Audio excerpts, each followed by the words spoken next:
সমস্যা যত বড়ই হোক না কেন অবশ্যই তা সমাধানযোগ্য।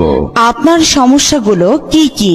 মনের মানুষকে কাছে পাওয়া, স্বামী স্ত্রীর অমিল, পরকীয়ায় লিপ্ত, বিয়েতে বাধা, পারিবারিক বিরোধ, অবাধ্য সন্তান ও শত্রুকে বশ করা, ব্যবসায় লোকসান, পাওনা টাকা আদায়, জমি নিয়ে বিরোধ, মামলা মোকদ্দমা, নেশাগ্রস্ত, পড়াশোনায় অমনোযোগী, চাকুরিতে যে কোনো সমস্যা বা প্রমোশন, বিদেশ যাত্রায় বাধা, বিদেশে কফিলকে বাধ্য করা, জিন পরীর আছর, জাদু বান্টনা কাটানো ও যে কোনো সমস্যার সমাধান সহ বিশেষ কাজে রাজলক্ষ্মী, রাজমোহনী বর্ষীকরণ দেওয়া হয়।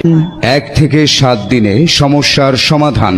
ভিপি ও পার্সেলে তদবির পাঠানো হয়।